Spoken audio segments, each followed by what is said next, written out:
At this point, too, the deeper connection of the money economy with the tendencies of liberation is revealed, exhibiting one of the reasons why the freedom of liberalism has brought about so much instability, disorder and dissatisfaction. However, since so many objects continuously detached by money lose their direction-giving significance for us, there develops a practical reaction to the change in our relationship to them. If that insecurity and disloyalty in relation to specific possessions which is part of the money economy has to be paid for by the very modern feeling that the hoped for satisfaction that is connected with new acquisitions immediately grows beyond them, that the core and meaning of life always slips through one's hand, then this testifies to a deep yearning to give things a new importance, a deeper meaning, a value of their own.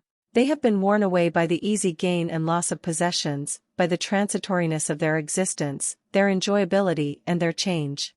In short, the consequences and correlations of money have made them void and indifferent.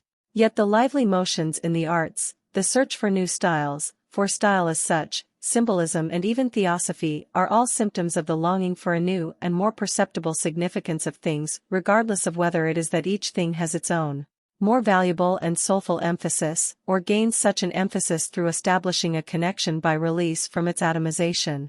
If modern man is free, free because he can sell everything, and free because he can buy everything, then he now seeks, often in problematical vacillations, in the objects themselves that vigor, stability and inner unity which he has lost because of the changed money-conditioned relationship that he has with them. Just as we saw earlier that, through money, man is no longer enslaved in things, so on the other hand is the content of his ego, motivation and determination so much identical with concrete possessions that the constant selling and exchanging of them, even the mere fact that they are saleable, often means a selling and uprooting of personal values.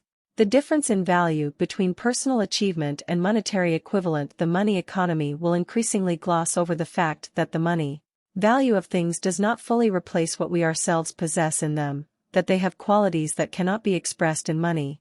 Wherever it is undeniable that the valuation and abandonment of the object for money cannot save it from the form of money that is far removed from the everyday kind. The oldest Italian cheapening banality of daily transactions, we search, at least sometimes, for a coin was a piece of copper without definite form which was therefore not counted but weighed.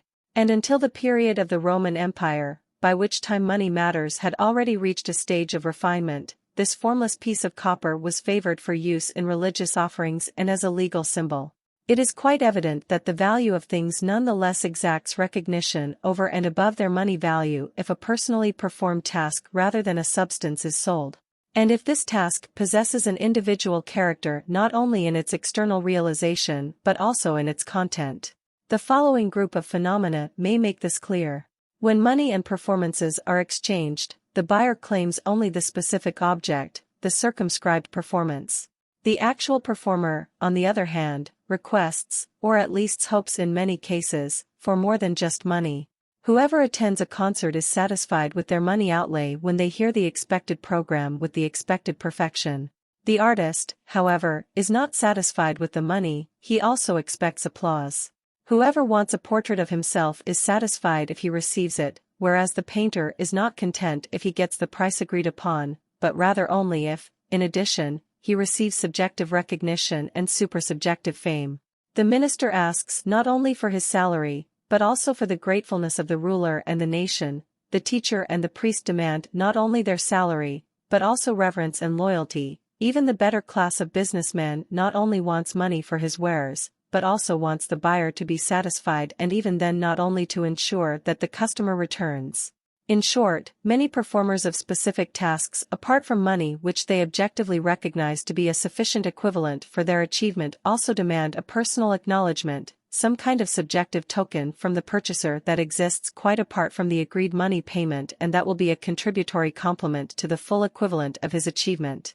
Here we have the exact opposite of the phenomenon that I described in the third chapter as the super-additum of money ownership. In that case, the buyer received something more than the exact equivalent of his expenditure because of money's capacity to extend beyond every particular object's value. But it is precisely the nature of money that, of all empirical things, to quote Jacob Boehme, it combines movement and counter-movement, and expresses this adjustment. Personal performances demand something over and above their money equivalents. Just as on the part of money, so here too on the part of the achievement, the claim that exceeds direct exchange expresses itself in a sphere that surrounds the person as the geometric focus of his demands and exists independently of each individual demand.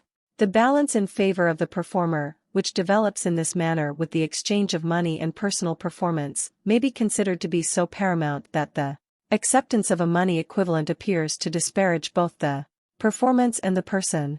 This is as if one were to accept in money terms what would be written off from that immaterial payment from which one allows no deductions. We know that Lord Byron accepted fees from publishers only with the greatest embarrassment.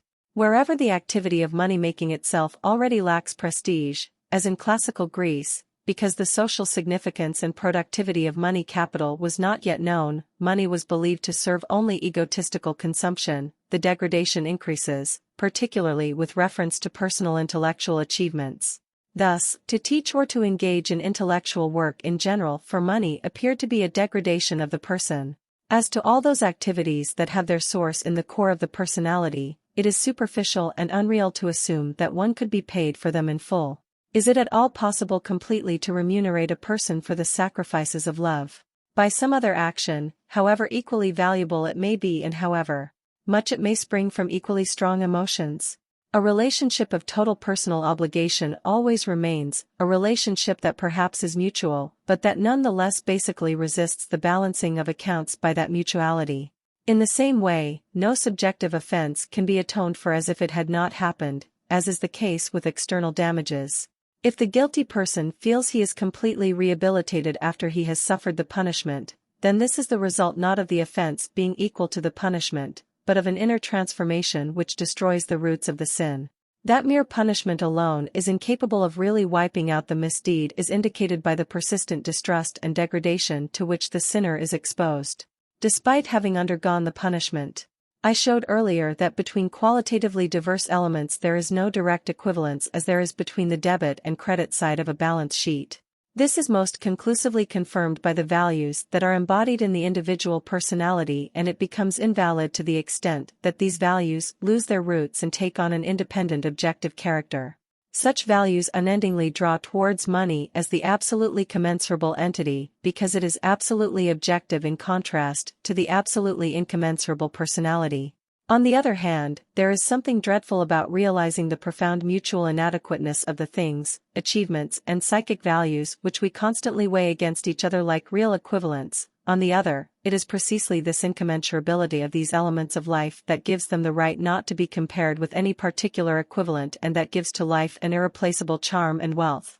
One of the reasons for the numerous injustices and tragic situations in life may be that personal values cannot be balanced by or equated with the money that is offered for them. Yet, on the other hand, the awareness of personal values, the pride in individual aspects of life arises precisely through the knowledge that they cannot be outweighed by any amount of merely quantitative values. As is so often recognized, this inadequacy is modified by very large sums as equivalents because they, for their part, are imbued with that super-additum, with fantastic possibilities that transcend the definiteness of numbers. They correspond to the personality incarnated in but yet transcending every individual achievement.